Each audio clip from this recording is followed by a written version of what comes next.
What's up, guys? Davram here, and we've got another Minion Masters deck tech. Now, I've been trying to get this card right here, Bats, to be something for a while without using some of the leaderboard decks. I kind of wanted to build my own. And this deck specifically is designed for partner play, where your partner likes to play big minions. Now, you're going to see me and my duoing partner play, and he runs Kalith Dawnhammer, which is this guy right here, big guy, 8 mana. He also runs what I call the Moonbear Pig, or Bara, the Witch Wolf.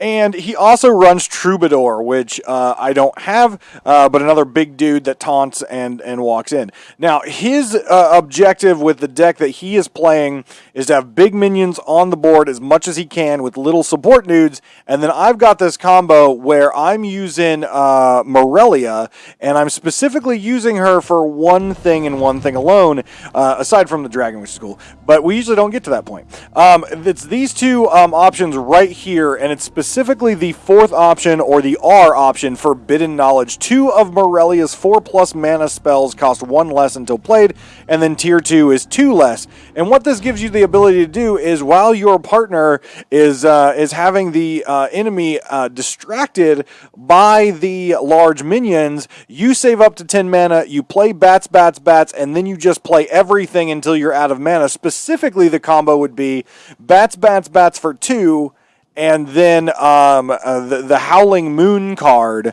for 5. So that's 2, 5, that's 7. You still have 3 mana left, so you could pop in a couple of these guys with this, and then use her hero power again. So that's kind of the combo, is just putting as many bats as you can in the field as fast as possible with the 5 seconds to summon 1 nether bat for each mana. So again, you use this for 2. Here's 5 bats right here at her tier 2. Here's another 2 bats, so 5, 6, 7, 8, 9, 10. You could potentially have 11 bats on the field, plus 2 werewolves. All their minions are at 50%, plus 3 scratch, and 1 other nether bat. So you could be looking at, 3, 6, 7, 8, 9, potentially up to 9 creatures on the field, 2 large werewolves, and everything reduced to 50.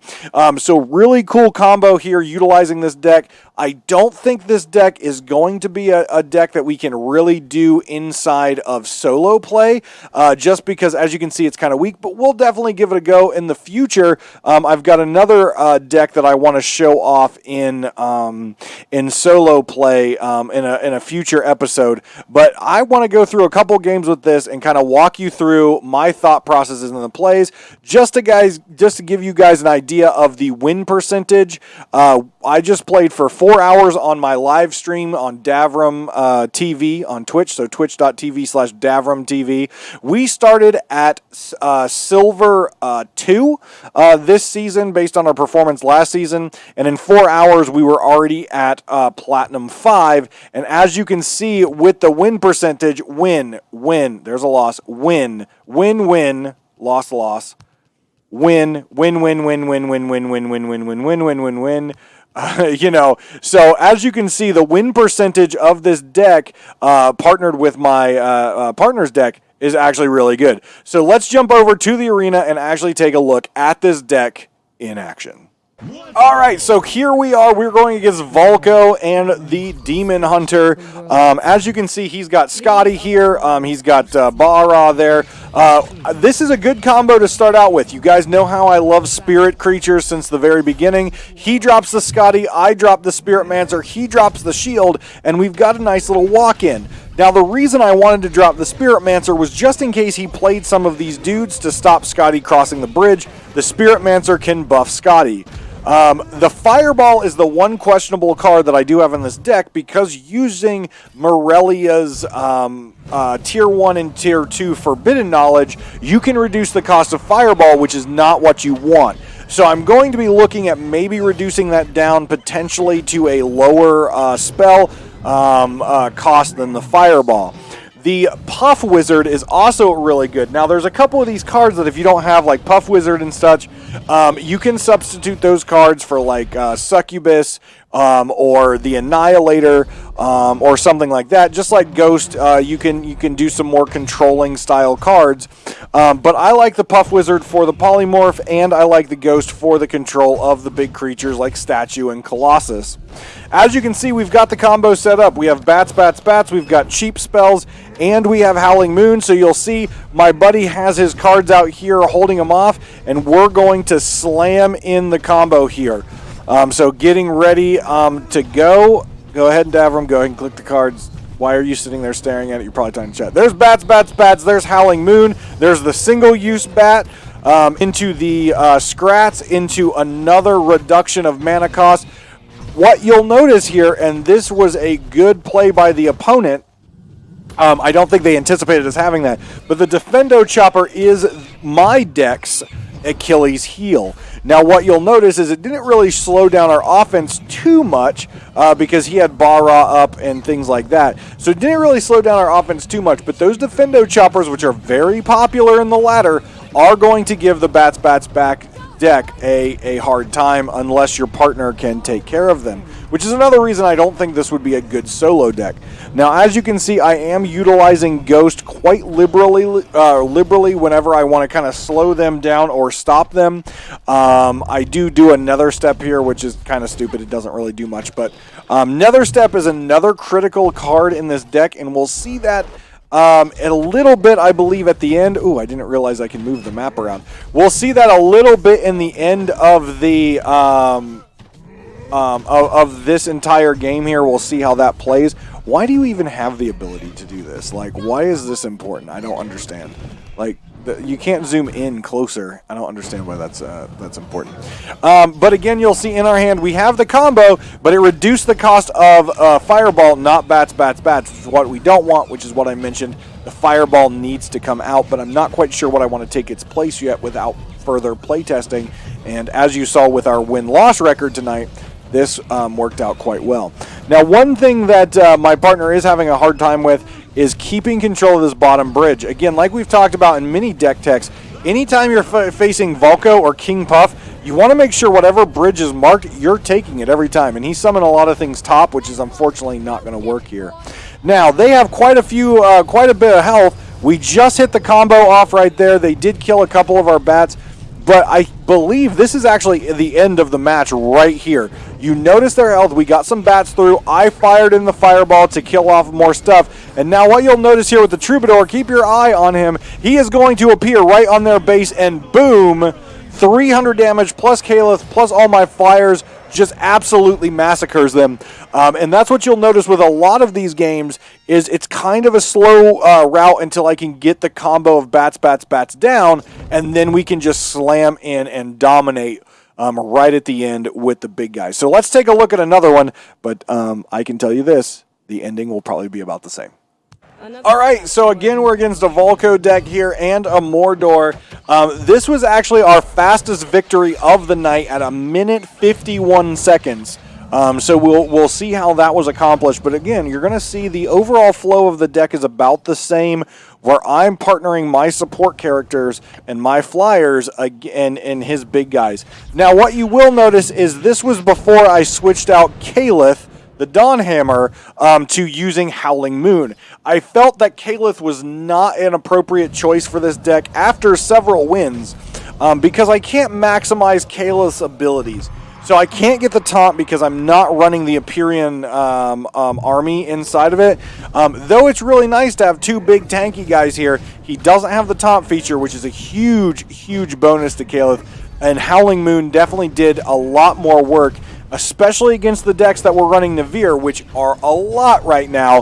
Those decks really, really, really helped because we were able to... I was able to ghost Navir. I was also able to reduce her health by half with Howling Moon. So what you'll notice here is we've still got our two main Caliphs in here with the heal dropped in, and we also have Bahra coming in at the top. I haven't even used the combo yet, but just the Spiritmancer and the support has definitely caused this game to really just swing in our favor. We haven't even taken a point of damage yet. Now, they did stem the bleeding at 177 health, but that's not going to last long, as you can see on the timer. there's the Troubadour, and here comes the Wombo combo that you saw from the last one, which is right here, Nether Step. There it is. I could have waited a little bit longer, but there's the Nether Step. He's coming in, and right there is the kill. So, again, the goal of Bats is to really confuse the opponent and the AI to have all these little critters on the battlefield that the opponent is trying to target.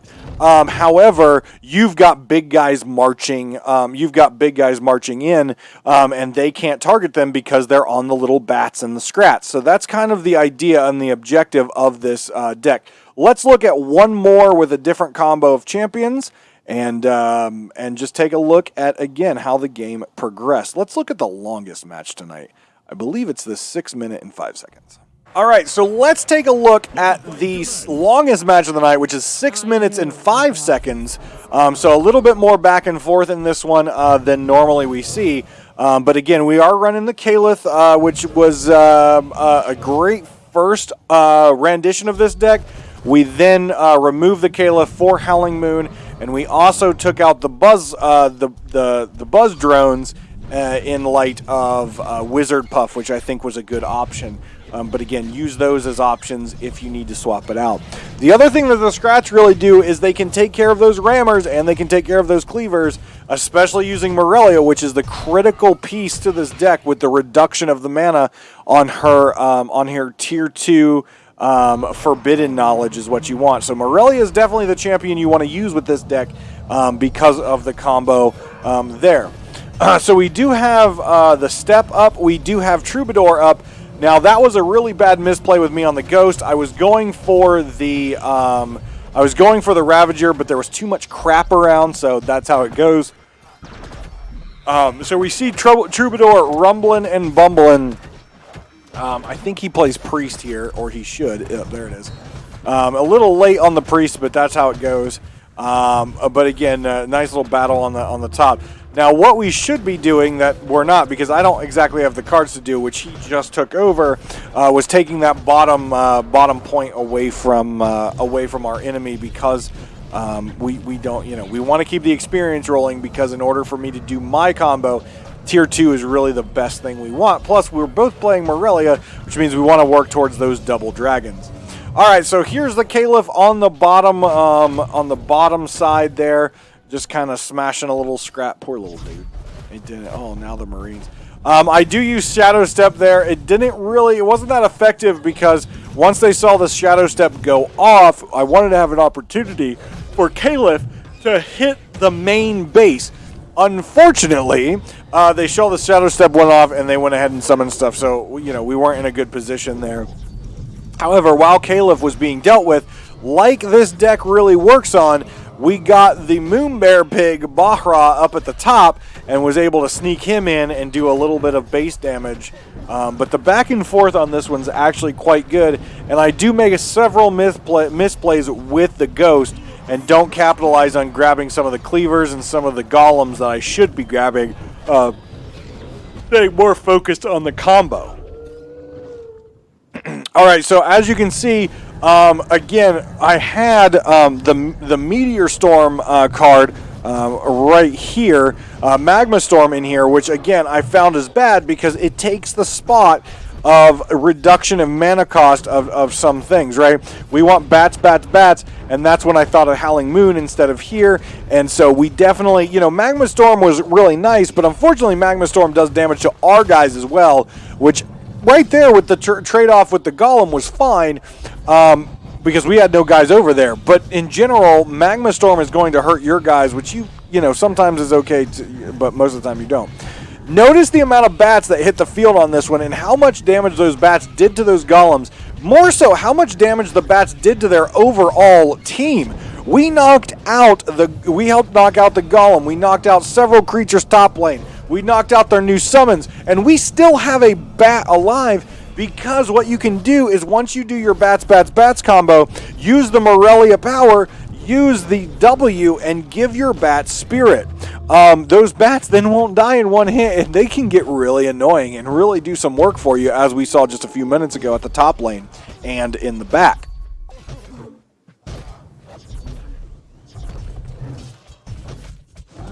Now, as you can see, this game is taking a little bit longer. We're pretty much even in our current life totals. We are up a little bit. And here's where Magma Storm actually came in handy. It was a Magma Storm. Should be, I thought, I went with the Ghost this time to try to capture it. We'll see if I actually get it. I don't think I might. Yeah, I got it. Okay. I thought that was going to be another Ghost misplay. I couldn't remember. But that could have also been a Magma Storm option right there, was to clear out their board before our guys got over there. There's our Bats combo. And as you can see, those Bats just do some wreck all over the place. And because they are running Ravager and Mordor has the ability with his little foot staff there that you can see, the ability to clear the Bats at a decent rate. But some of the very popular double Ravager combos are not going to be able to kill those Bats very easily because they're just like, they ping, ping, ping, ping, ping, and they teleport around. Now, once they stay still, then he can pick them off. But, you know, they don't sit still for very long. So here we go. There's the first Navir in on this battle. Again, you're only going to see Navir with the Morellia combos on these long matches. And there's the Navir in the bottom lane. So we've got the double Navir. This game is coming to an end at the 6-minute and 5-second mark, so we're getting there. But a really nice thing going on the top with Bara, a Spirit Mancer, and a Dragon. So right now we're really splitting up the field. And I cast a Magma Storm right there before our guys could get in there. Just in case they wanted to summon anything, we were clearing out their board as it was being summoned in order to keep the field clean for our 2 dragons and now the very powerful Troubadour. Now, I've got Bats combo in my... I played that Ghost just to try to get to the combo here at the end, but we're not going to need it because, as you can see, the Troubadour does one final belly bump, and it's all over. Troubadour does 300 damage per belly bump. He is a slow attacker, but 300 damage per belly bump onto buildings. So utilizing that Nether Step with the Troubadour is really excellent to get him in there and get some damage. If your partner doesn't want to play Morellia, which is absolutely fine, you don't need a Morellia with a Morellia. You could easily do a Ravager, or you could do Volko for the Rage bonus to your Troubadour. One thing with Ravager, though, if you've got a Troubadour in play, you do your Bats combo with Howling Moon, you drop the Troubadour to 50%, which means he gains movement speed and attack speed. So that's another option for you, especially if you drop the Troubadour Bats combo, Howling Moon, 50% the Troubadour, Spirit the Troubadour with a Priest. If you can pull that off, you've got a pretty fast attacking, fast moving Troubadour, and you're probably going to go through that enemy base a whole lot. But guys, that's the deck tech for today. I hope you enjoyed it. I hope this allows you to add another tool in your Minion Masters arsenal for pre-made team ranks. And if you do give this deck a try in solos, please let me know in the comments below how it turned out for you. I hope you enjoy this, and we'll see you next time in the arena. Take care of yourselves and each other. We'll see you next time.